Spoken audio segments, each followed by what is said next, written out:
C'est un film assez unique dans l'histoire du cinéma parce que, pour deux raisons.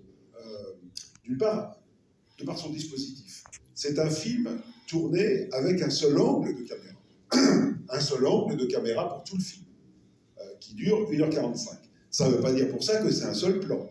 Mais c'est une série de plans avec toujours le même axe. Ça veut dire que la caméra ne bougera jamais. Et à l'intérieur de ces plans s'ouvrent des cases, des cadres, une sorte de cadre à l'intérieur du cadre, et ces cadres ouvrent sur le même endroit, mais à une autre époque temporelle.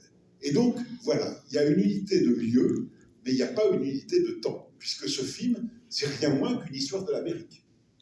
Vous allez voir, c'est pas vous spoiler, dans les premières images, on est au Jurassique avec les dinosaures. Voilà.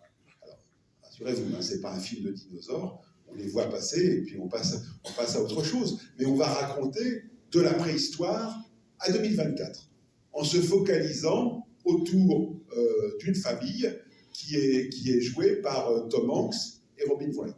Il y a un travail sur la mise en scène fou, parce qu'une fois que je vous ai dit qu'il n'y a qu'un seul axe, ben ça veut dire que tous les plans sont des plans séquences, même s'ils durent très peu de temps. C'est-à-dire qu'à aucun moment, il y a un recadrage dans le film.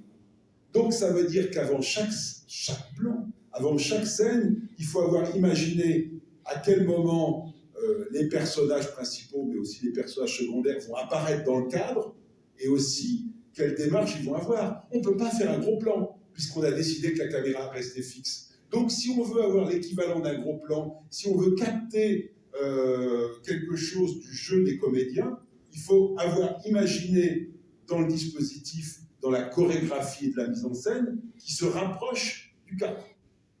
Vous comprenez le travail, la mise en scène se fait en direct. Donc cet aspect chorégraphique donne quelque chose d'absolument étonnant, donne une rapidité aussi au film, axé avec l'autre élément que je vous donne, qui sont ces cadres qui s'ouvrent régulièrement et qui ouvrent sur une autre époque. Parce que je vous l'ai dit, on va de la préhistoire à 2024, mais pas dans l'ordre chronologique. C'est ça qui est passionnant. C'est-à-dire que constamment, on va mélanger les histoires, parce que très vite, on va se focaliser sur un appartement, où se situe l'action, un appartement qui est construit en 1907. Donc, on verra l'histoire de 1907 à 2024, avec donc pas mal d'occupants. Mais constamment, on passe d'un moment à l'autre, et il y a cette excitation quand s'ouvre un cadre, à l'intérieur du cadre, de se dire « Ah, à quel endroit on va aller ?» C'est une sorte de perpétuel, non pas retour vers le futur, mais retour vers le présent.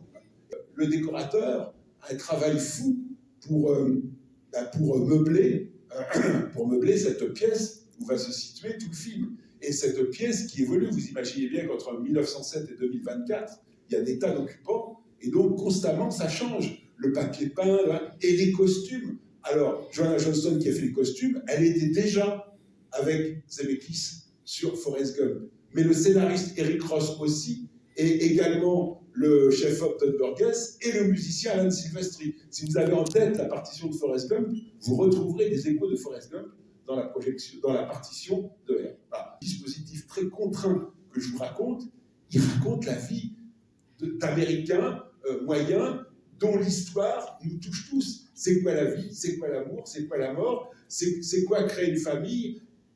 À quel point on doit ou pas renoncer à nos rêves? C'est quoi une vie réussie? Et les choix qu'a fait Zemeckis et Eric Ross, son scénariste, dans l'adaptation, si vous avez parce que c'est l'adaptation, je ne le disais même pas, mais c'est l'adaptation d'un roman graphique de Richard McQueer qui a été primé à Angoulême en 2016.